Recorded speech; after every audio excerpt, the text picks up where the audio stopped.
Hello students, I am Amita Seth, welcomes you in BBBN online classes.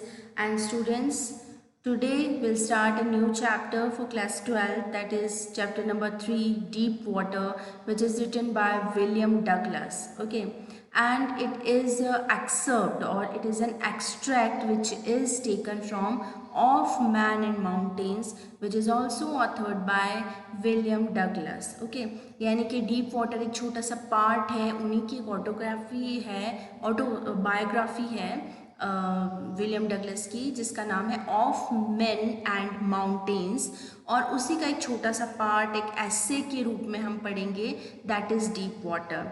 और इसमें actually William Douglas he in this autography he has described about the incidences, he had described about the aversion of water. Aversion means fear. So he had explained about the fear of water and how actually he overcame from this fear. Okay, so he was deep rooted with the fear of water, यानी उसको पानी से बहुत डर लगता था. तो किस तरह से उनको पानी से क्यों डर लगता था, फिर ऐसा क्या इंसिडेंट्स हुए, उन्होंने ऐसा क्या किया कि वो उस डर से ओवरकम हो चुके थे या उस डर को उन्होंने जीत लिया था. तो ऐसे इंसिडेंट्स उन्होंने इस ऐसे में डिस्क्राइब किए हैं. Okay, so let us start the chapter, and it is actually William Douglas. He gives a very good moral to this essay or to his autobiography, that all the fear is in fear itself. यानी जो डर है वो सब आपके अंदर ही है. अगर आप अपने मन से डर हटा देते हैं या नेगेटिव थिंकिंग मतलब नहीं सोचते हैं, थोड़ा बहुत अगर आप फेस करते हैं प्रॉब्लम्स को, तो ऑटोमेटिकली क्या होता है, you will get solutions of your fear या ऑफ योर प्रॉब्लम्स. तो हमेशा डर के बैठना या अपने मन में अगर डर है तो आप चुपचाप बैठे हैं, you not trying anything else, that is not the solution. You can't get success, you can't achieve your goals. Okay, so you have to face a problem and then you will get solution by solutions of your problems. Okay, so now let's start the chapter with the introduction of William Douglas. William Douglas was born in Maine, Minnesota. After graduating with a Bachelor of Arts in English and Economics, he spent 2 years teaching high school in Yakima. So actually he was born in Maine, that is Maine is in Minnesota, और bachelor उन्होंने BA करा है कहाँ, English और economics में. और उसके बाद वो 2 साल तक यकीमा हाई स्कूल में पढ़ाया. यकीमा इज़ ए प्लेस है ना, तो यकीमा में उन्होंने 2 साल पढ़ाया. उसके बाद however he got tired of this, वो उससे काफ़ी थक चुके थे टीचिंग प्रोसेस से, and decided to pursue a legal career. और उन्होंने सोचा कि अब मुझे कुछ लीगल करियर मीन्स कि कुछ लॉ की फील्ड में जाना चाहिए, और उसमें वो कंटिन्यू करना चाहते थे. He met Franklin D Roosevelt at Yale, और फिर वो किससे मिले, फ्रैंकलिन डी रोसवेल्ट से मिले. कहाँ पर, येल में मिले. And became an adviser and friend to the president, और फिर वो एडवाइज़र और फ्रेंड बने प्रेसिडेंट के. उस समय रोसवेल्ट वहाँ के प्रेसिडेंट थे. Douglas was a leading advocate of the individual rights, और डगलस क्या थे, he was a leading advocate of individual rights, जो कि हमारे अधिकार होते हैं ना, मौलिक अधिकार और फंडामेंटल राइट्स में एक पार्ट होता है इंडिविजुअल राइट्स. तो उसके ये क्या थे, एडवोकेट थे, leading advocate. He retired in 1975, और 1975 में उनका रिटायरमेंट हो गया, with a term lasting 36 years and remains the longest serving justice in the history of the court. तो 36 years तक उन्होंने वहाँ पे काम किया, जो कि उस कोर्ट का सबसे लॉन्ग लास्टिंग सर्विसेज थी, यानी उन्होंने सबसे ज़्यादा साल अपने सेवाओं के लिए दिए कोर्ट को, सबसे ज़्यादा सर्विस की 36 years की. The following excerpt is taken from Of Man in Mountains by William O. Douglas. यानी कि ये जो एक्सट्रैक्ट है, ये जो पार्ट है, एक्सर्प्ट मतलब क्या होता है, पार्ट या एक्सट्रैक्ट. जो छोटा सा ये पार्ट है, उनकी खुद की ऑटोबायोग्राफी है ऑफ मेन एंड माउंटेन्स, उसमें से लिया गया है. It reveals how as young boy William Douglas nearby drowned in a swimming pool. तो उसमें ये बताया गया है इस एस्से में कि किस तरह से जब विलियम डगलस बहुत छोटे थे, यंग बॉय थे, तो वो स्विमिंग पूल में डूबने से कैसे बच गए। इन दिस ऐसे he talks about his fear of water, और इस ऐसे में उन्होंने अपने पानी का जो डर है उसके बारे में कुछ डिस्कस किया है। And thereafter how he finally overcame it, और बाद में उस डर से कैसे बाहर निकले उन्होंने वो बताया है। Notice how the autobiographical part of the selection is used to support his discussion of fear. So obviously अब उन्होंने अपनी सारी ऑटोबायोग्राफी में उनके छोटे छोटे से पर्सनल इंसिडेंट्स शेयर किए हमसे, जो कि ये बताते हैं कि actually how he had aversion of water and how actually he overcame from that fear. It happened when I was 10 और 11 ईयर्स ओल्ड। तो ये तब की बात है जब विलियम डगलस कुछ 10 या 11 साल के होंगे। I had decided to learn to swim, और विलियम डगलस ने क्या डिसाइड किया कि वो स्विमिंग सीखेंगे। There was a pool at the YMCA in Yakima that offered exactly the opportunity. So एक YMCA यानी यमका पूल था, वहाँ पे स्विमिंग पूल है याकीमा प्लेस पे, तो वो काफ़ी सेफ था कि वहाँ पर आप जाके स्विमिंग सीख सकते हैं। The Yakima river was treacherous. Treacherous means क्या होता है? ट्रेचरस मीन्स होता है डेंजरस। तो याकीमा जो रिवर थी याकीमा में वो काफ़ी डेंजरस थी, वहाँ आप स्विमिंग नहीं सीख सकते। Mother continually want against it, और उनकी जो मदर है वो कंटिन्यूली इस याकीमा रिवर के बारे में उन्हें वॉर्न करती रहती थी कि वहाँ नहीं जाना है। And kept fresh in my mind the details of each drowning in the river, और हमेशा उन्हें बार बार ये बता के उन्हें हमेशा सतर्क करा करती थी कि किस तरह याकीमा रिवर में बहुत सारे ऐसे ड्रॉनिंग इंसिडेंट्स हो चुके हैं, डूबने के बहुत सारे केसेस हो चुके हैं। तो वो नहीं चाहती थी कि विलियम डगलस वहाँ पर जाकर स्विमिंग सीखें। But the YMCA pool was safe, लेकिन स्विमिंग सीखने के लिए यामका नाम का एक स्विमिंग पूल था, वो काफ़ी सेफ था। It was only 2 or 3 feet deep at the shallow and. Shallow means क्या होता है? अपोजिट ऑफ डीप, है ना, यानी गहरा।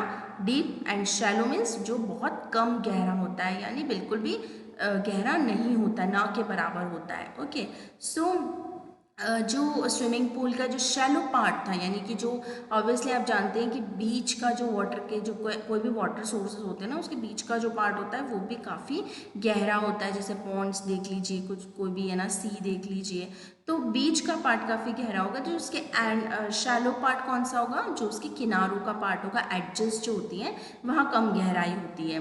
तो इस स्विमिंग पूल के भी क्या थी, 2 या 3 फीट ही गहरा था ये, कहाँ से? किनारों पे से, शैलो एंड था वो इसका।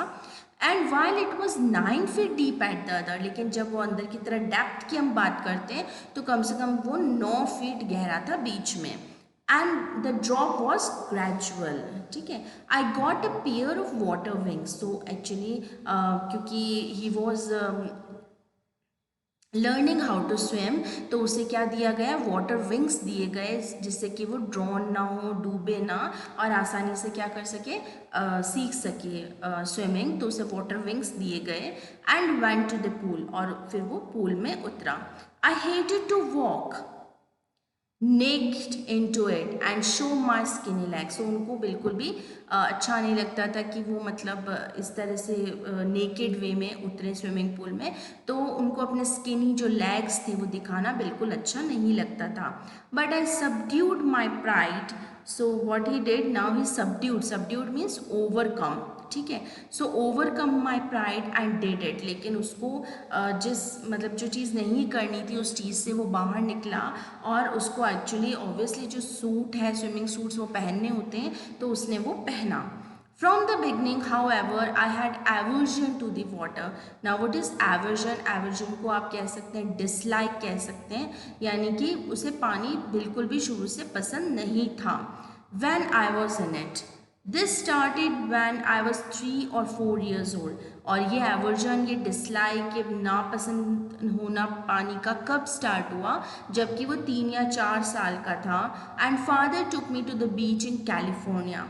तो कैलिफोर्निया में एक दिन अपने पापा के साथ वो स्विमिंग करने के लिए गया बीच पे, जब वो 3 या 4 साल का था। He and I stood together in the surf. तो वो और उसके फादर दोनों जो है एक साथ सर्फ, या सर्फ का क्या मतलब है? वेव, है ना, लहर। तो वहाँ पे वो वेव के पास में दोनों जाके खड़े हो गए। आई हंग ऑन टू हिम, और जो विलियम डगलस है वो अपने पापा के पीछे जाके हंग होना यानी हैंग का पास्ट टेंस है, यानी उसने अपने पापा को पीछे से पकड़ लिया, हैंग हो गया वो अपने पापा पे।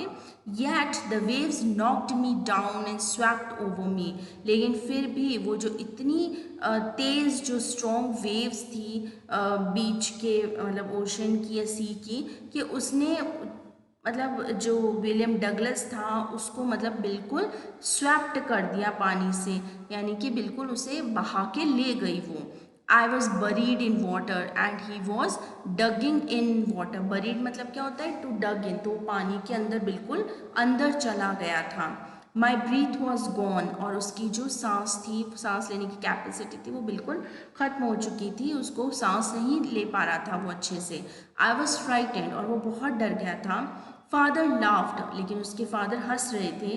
But there was terror in my heart at the overpowering force of the waves, लेकिन इतनी ओवर पावर वेव्स जो उसे बहा के अपने साथ ले गई और फिर पानी के अंदर धकेल दिया, तो वो जो इंसिडेंस था उससे वो इतना ज़्यादा डर गया कि उसे मतलब वेव से, और उसकी जो ओवर पावरनेस है वेव्स की, उसका उसके मन में, या पानी का जो डर है वो उसके मन में बैठ गया था उस दिन से। My introduction to the Yamka swimming pool revived unpleasant memories and stirred childish fears. So, जो उसका मतलब जब वो यामका स्विमिंग पूल में गया स्विमिंग सीखने, तो दैट रिवाइव्ड मतलब क्या होता है, रिमाइंडिंग, ठीक है, रिमाइंड करना, किसी चीज़ को याद करना। तो उसने वापस से, उस पानी ने वापस से वो जो अनप्लीजेंट यानी क्या होगा, दैट इज़ नॉट इंजॉयबल, है ना, यानी कि जो उसने बिल्कुल अच्छी मेमोरीज नहीं थी उसकी, उन मेमोरीज़ को वो फिर से याद करने लग गया। वो जो बीच वाला इंसिडेंस था उसे फिर से याद आने लग गया। And stirred childish fear, stirred मतलब क्या होता है, अरोज, किसी चीज़ का वापस से आना, अरोज होना। तो वापस से उसका जो बचपन का फियर था, जो डर था पानी का, वो वापस से उसे अंदर मतलब मेमोराइज होने लगा कि किस तरह से जो पानी पहले उसे इस तरह से मतलब धकेल चुका है, इस तरह से वो बहुत डरा था उस समय। तो वो सारी यादें उसे वापस आने लग गई और फिर से पानी को डिसलाइक करने लगा। But in a little while I gathered confidence, I paddled with my new water wings, watching the other boys and trying to learn by apping them. So जब उसे एकदम से पहले वो अपना इंसिडेंट सा याद आया, लेकिन फिर वापस से कॉन्फिडेंस गेन करा और उसने पैडलिंग करना स्टार्ट करा। पैडलिंग करना क्या होता है, मूविंग इन वाटर, है ना, तो पानी में अपने पैर, हाथ पैर मारना स्टार्ट किया। और उसके पास एक नया वाटर विंग था। फिर वो दूसरे बच्चों को भी देख रहा था कि वो भी बच्चे अच्छे से स्विमिंग कर रहे हैं, तो उसे भी कॉन्फिडेंस आया और वो स्विमिंग लर्न करने लगा, यानी उसको स्विमिंग सीखने का और ज़्यादा क्यूरियोसिटी होने लगी। By aping them, what is mean by aping, aping means imitating, किसी की नकल उतारना। तो उनकी नकल उतार के उनको वापस से वो वैसे ही स्विम धीरे धीरे करने लगा, पैडल करने लगा। I did this 2 or 3 times, तो ऐसा उसने 2 या 3 बार किया। ऑन डिफरेंट डेज, यानी रोज़ आता, रोज़ पूल में उतरता और धीरे धीरे स्विमिंग उसने सीखना स्टार्ट करा with the help of water wings, and was just beginning to feel at the ease in water when the misadventure happened. So actually अब वो काफ़ी पानी में, जिस पानी को वो डिसलाइक करता था, वो काफ़ी कंफर्टेबल, ईज मतलब क्या होता है, कंफर्ट, है ना। सो अब वो काफ़ी मतलब कंफर्टेबल फील कर रहा था पानी के अंदर। अब उसे डर नहीं लगता था। Now he did not have any aversion of water, कोई डिसलाइकनेस नहीं थी, उसे अच्छा लगने लगा था स्विमिंग करना। लेकिन तभी एक मिस एडवेंचर हुआ। मिस एडवेंचर मतलब एक एक्सीडेंट हो गया, और फिर से वो एक्सीडेंट क्या था, विल रीड इट। और फिर से उसे पानी जो थे वो वापस डिसलाइक होने लगा। Now what was that incident, I went to the pool when no one else was there, तो वो पूल में गया जबकि कोई पूल के आसपास नहीं था। द प्लेस वॉज क्वाइट, यानी बिल्कुल शांति थी, बिल्कुल साइलेंट थी वो place. The water was still, और पानी भी बिल्कुल मोशनलेस, मूवमेंटलेस था, स्टिल था बिल्कुल पानी। And the tiled bottom was an white and clean as bathtub, और जो स्विमिंग पूल के नीचे जो टाइल्स लगी होती हैं पानी के नीचे, वो भी काफ़ी वाइट कलर की दिख रही थी और बिल्कुल जैसे कि बहुत साफ पानी दिख रहा था, जैसे बाथ टब में दिखता है. I was timid about going. Timid means he was lacking courage, यानी उसे डर लग रहा था थोड़ा बहुत. About going in alone, so I sat on the side of the pool to wait for others. अब उसे डर लग रहा था कि मैं अकेला, कोई नहीं यहाँ पे, मैं बीच में कैसे जाऊँगा, बीच में ज़्यादा डैप थे. तो उसने डिसाइड किया कि जब तक और लोग नहीं आते मैं स्विमिंग पूल के साइड में बैठूंगा कॉर्नर पे और फिर उनका इंतज़ार करूँगा दूसरे लोगों का. Okay. So I think this is it for now, and we'll continue the remaining part of the chapter in the next video. Till then, happy learning, and please read the chapter again so that if you have any queries, you can ask me. And whatever the word meanings I am telling you, please write it in your notebook or book with pencils. Okay. So happy learning and thank you.